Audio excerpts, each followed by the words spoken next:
Bismillahirrahmanirrahim. Assalamu alaikum wa rahmatullahi wa barakatuh. How are you, dear students? I hope you all will be good. So let me start our English lecture. Beta, there is a topic which is an essay, My Classroom. Firstly, we will read the vocabulary words and then I will explain you about it. So let me start to read. A white classroom. School has 27 classrooms. It is the best. Beside the principal office, its length and width, how many doors, windows and ventilators? About chairs, desks, whiteboard, fans and tube lights. Duster, cupboard, a board marker. Decorated walls, playground, well airy and love to sit in it. बेटा यहाँ आपके सामने बहुत ही आसान vocabulary words का इस्तेमाल किया गया है ताकि आप इसको देखते हुए, इसको फॉलो करते हुए अपना जो ऐसे है वो अच्छे तरीके से राइट कर सकें। बेटा ये ऐसे आपने ख़ुद से राइट करना है, आप किसी बड़े की हेल्प ले सकते हैं इसमें, या आप डिक्शनरी या वोकैबुलरी बुक को जो है वो कंसल्ट कर सकते हैं। इस तरह वोकैबुलरी डिक्शनरीज को कंसल्ट करते हुए आप इस ऐसे को कंप्लीट कर सकते हैं। बेटा इस ऐसे में आपने अपनी क्लासरूम के डिस्क्रिप्शन के बारे में बताना है कि आपका क्लासरूम कैसा है, आपकी क्लासरूम में कौन कौन सी चीज़ें पाई जाती हैं, कितनी विंडोज़ हैं, कितने डोर्स हैं, कितनी चेयर्स हैं और क्या आपका क्लासरूम जो है वो वेल एयरी है या नहीं है, आपकी क्लासरूम की वॉल्स डेकोरेटेड हैं और इसके साथ साथ आपके क्लासरूम में कितने फैंस हैं, कितनी ट्यूबलाइट्स हैं, ये सब कुछ आपने इस ऐसे में राइट करना है। बेटा उम्मीद है कि आपको इस ऐसे को राइट करने का तरीका अच्छे से समझ में आ गया होगा। आपने इस ऐसे को राइट करके, लर्न करके अपने घर में जो भी आपको मॉनिटाइज कर रहा है आपने उसको ये ऐसे सुनाना है, ठीक है बेटा। और गिवन डेट 14 जुलाई को आपने ये ऐसे जो है ये नोटबुक पे राइट करके, होमवर्क में राइट करके आपने स्कूल में सबमिट करवाना है। आई होप बेटा यू ऑल अंडरस्टैंड। फ़ी अमानिल्लाह। बिस्मिल्लाहिर्रहमानिर्रहीम। अस्सलाम वालेकुम एट क्लास। उम्मीद है बेटा आप सब खैरियत से होंगे। जी बेटा हमने आज करना है उर्दू में टेस्ट। आज है हमारा टेस्ट डे और टेस्ट है आपका, जी बेटा ये आपका टेस्ट, हमारा जो हमने सबक पढ़ा था ख़वातीन का मुकाम और उनके हकूक़, वो हो गया कंप्लीट। अब जैसे कि स्कूल में भी आपसे चैप्टर कंप्लीट होने पे टेस्ट लिया जाता था, और ये है ऑनलाइन टेस्ट, ठीक है। ये भी 10 मार्क्स का टेस्ट होगा। ये टेस्ट देख लें। पहला सवाल है, दुरुस्त जवाब का इंतखाब करें। मामूल से ज़्यादा गहमा गहमी थी। नंबर 1 पे बाज़ार में, नंबर 2 पे गली में, नंबर 3 पे स्कूल में, नंबर 4 पे दफ्तर में। सबसे आखिर पर तकरीर के लिए बुलाया गया। नंबर 1 पे सना को, नंबर 2 पे सवेरा को, नंबर 3 पे सादिया को, नंबर 4 पे सामिया को। नहायत मौसर और मुदल्लल अंदाज में अपने अपने ख़यालात का इजहार किया। उसातिज़ा ने, तालबात ने, हाज़रीन जलसा ने या तलबा ने। औरत को उनके हकूक़ का पूरा हक़ देता है। मज़हब ईसाईयत, मज़हब यहूदियत, दीन इस्लाम या मज़हब बुद्ध मत। कम सन अल्फ़ा करीम ने हैरान कुन कारनामे सर अंजाम दिए। बायोकेमिस्ट्री में, माइक्रोबायोलॉजी में, इलेक्ट्रॉनिक्स में, इंफॉर्मेशन टेक्नोलॉजी में। ये क्वेश्चन होगा आपका 5 मार्क्स का। नेक्स्ट सवाल नंबर 2 है, दुरुस्त जवाब के सामने टिक और गलत के सामने क्रॉस लगाएं। ये भी आपका होगा 2 मार्क्स का। पहला है, बाज़ लोग अपनी बेटियों को ज़िंदा दरगोर कर देते थे। ये टिक है, ये क्रॉस या आपने बॉक्स में लगाना है ऐसे बना के। सना जमात शिशम की तालबा थी। ये टिक है, ये क्रॉस, ये भी बताना है। नेक्स्ट है क्वेश्चन, खाली जगह पुर करें। ये होगा 3 मार्क्स का।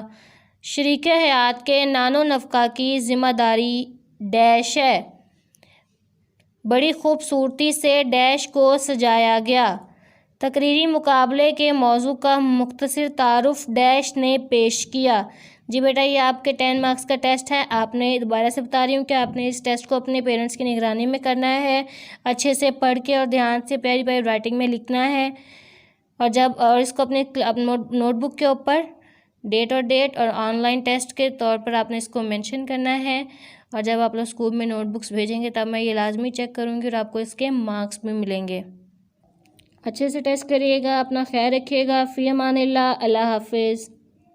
बिस्मिल्लाहिर्रहमानिर्रहीम अस्सलामु अलैकुम dear students, I hope you all will be fine. आज हम थ्योरम नंबर 3 करने जा रहे हैं। तो थ्योरम नंबर 3 जो है ये किस तरह से अब सॉल्व होगा, इसकी सबसे पहले तो हम स्टेटमेंट देखते हैं कि क्या है। If two lines intersect each other, अगर दो लाइंस जो हैं एक दूसरे को इंटरसेक्ट करेंगी, then the opposite vertical angles are congruent, तो जो उसकी अपोजिट साइड पे एंगल्स बनेंगे वो क्या होंगे, कॉन्ग्रेंट होंगे। अब इसमें हमारे पास गिवन क्या है, यहाँ से अब आपने इसको सॉल्व करना शुरू करना है। गिवन हमारे पास क्या है, लेट लाइंस एक्स वाई, ये एक्स और वाई जो है इंटरसेक्ट कर रही है किसको, लाइन पी क्यू को, किस पॉइंट पे, ओ पॉइंट पे। ठीक है, तो अब हम डिफरेंट प्रूव करेंगे किस तरह से, स्टेटमेंट्स और रीज़न के थ्रू हम इसको प्रूव करेंगे। तो अब इसमें डायग्राम ड्रॉ की हुई है जिसमें एक्स और वाई जो है इंटरसेक्ट कर रही है पी और क्यू को एट द पॉइंट ओ। तो सबसे पहले जो स्टेटमेंट दी हुई है ये हमारे पास, इसको हम एक लाइन से डिफरेंट, अच्छा जी, स्टेटमेंट सबसे पहले जो दी हुई है, measurement of angle X O Q plus measurement of angle Q O Y, ये इस तरह से, और यहाँ से ये जो एंगल है ये किसके इक्वल है, 180 डिग्री के। ठीक है, ये दोनों एंगल मिलके ना ये स्ट्रेट लाइन के एंगल्स को कंप्लीट कर रहे हैं। तो इस वजह से एक स्ट्रेट लाइन एंगल जो है ये हमारे पास क्या होता है, 180 डिग्री का होता है। तो इसकी रीज़न क्या हुई कि एक्स वाई जो है एक स्ट्रेट लाइन है, ये एक्स और वाई जो है एक स्ट्रेट लाइन है, ये रीज़न नंबर 1 हो गई। अब दूसरी जो है measurement of angle Q O Y plus measurement of angle Y O P, ये और ये एंगल मिलके ये भी दोनों कितने के बनते हैं, 180 डिग्री के। तो इसमें P और Q जो है ये एक स्ट्रेट लाइन है, ये रीज़न नंबर 2 हो गई।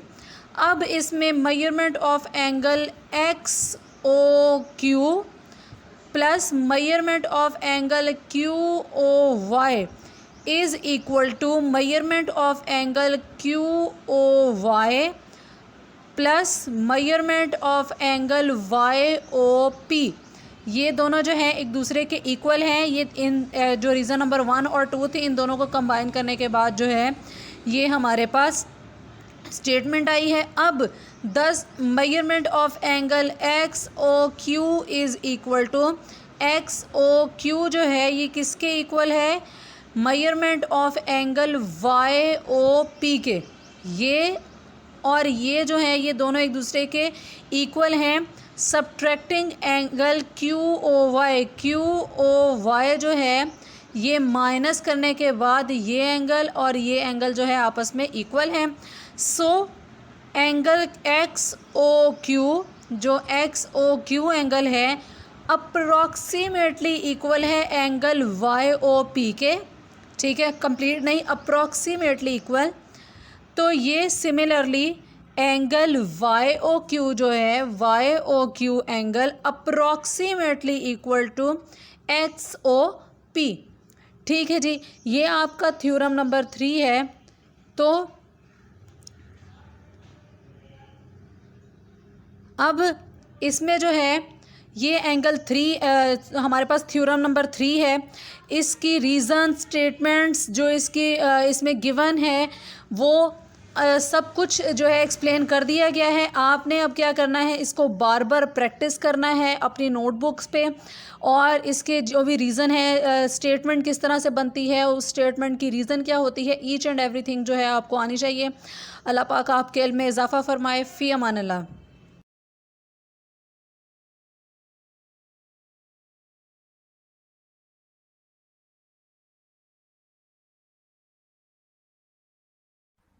बिस्मिल्लाहिर्रहमानिर्रहीम। अस्सलाम वालेकुम dear students, I hope you all are fine. Previous lecture में हम लोगों ने आई का स्ट्रक्चर डिस्कस किया था कि आई का बेसिक स्ट्रक्चर क्या होता है। आज हम लोग डिस्कस करेंगे कि आई और कैमरा के का यानी कि दोनों के दरमियान जो सिमिलैरिटीज़ हैं, कौन सी चीज़ कैमरा की आई के साथ मैच कर रही है या किस तरह से एक आई इमेज बनाती है। आज हम वो सब कुछ डिस्कस करेंगे। For this open your books page number 143। जी, आई के बारे में कल हमने पढ़ा था, आई के स्ट्रक्चर के बारे में। आई में बेसिक क्या होता है, प्यूपल, कॉर्निया, आइरिस, लेंस और इसके अलावा रेटिना, ये सारे जौन से हैं ये आई के एक स्ट्रक्चर है। डायफ्रागम, अपर्चर और इसके अलावा लेंस, बटन, फ्लैश और फिल्म्स वगैरह, ये सारी जौन सी हैं ये आती हैं कैमरा के अंदर।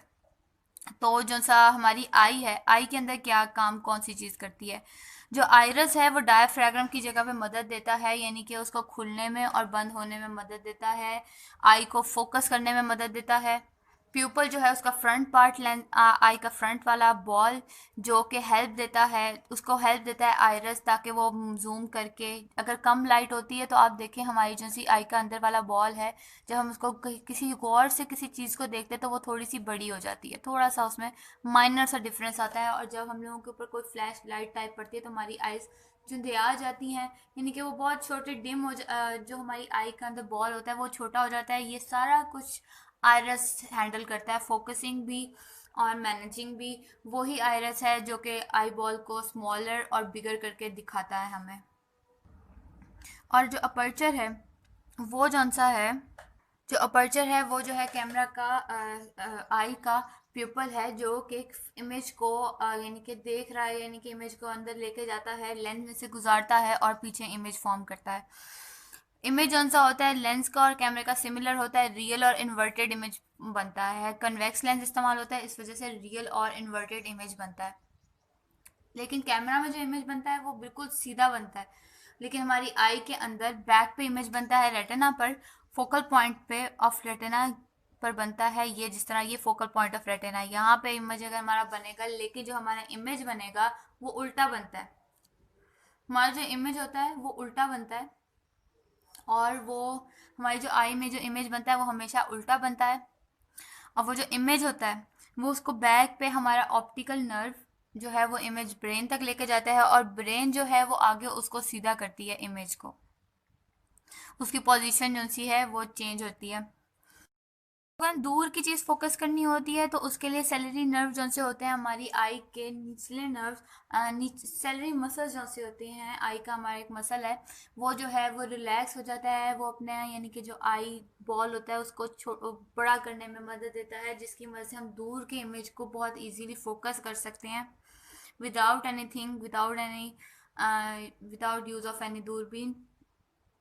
तो वो जौन सा है वो ही है जो हमारा इमेज को क्लोजर करके हमारी आई को दिखाता है कि जो दूर इमेज है वो कितना, उसमें क्या है। और जब हम लोगों ने करीब का इमेज लेना होता है तो हमारा जो आई का लेंस है, हमारा जो प्यूपल है वो थिन हो जाता है, यानी कि छोटा हो जाता है। वो भी इसी वजह से होता है, करीब के इमेज को फोकस करने के लिए। इमेज जो बनता है वो बैक पे बनता है और बिल्कुल एक्यूरेट इमेज बनता है, टेढ़ा बनता है, और वो जो है इमेज बाद में ऑप्टिकल नर्व्स ब्रेन में जाके उसको सीधा करती हैं और हमें शो ऑफ करती हैं। ये था सारा का सारा सिमिलैरिटीज़, किस तरह से इमेज बनता है कैमरा में और किस तरह से इमेज बनता है हमारा आई में। इंशाल्लाह कल हम नेक्स्ट टॉपिक करेंगे। अपना ख्याल रखिएगा, इस टॉपिक को ज़रूर अच्छे से रीड आउट कीजिएगा। अल्लाह हाफिज़।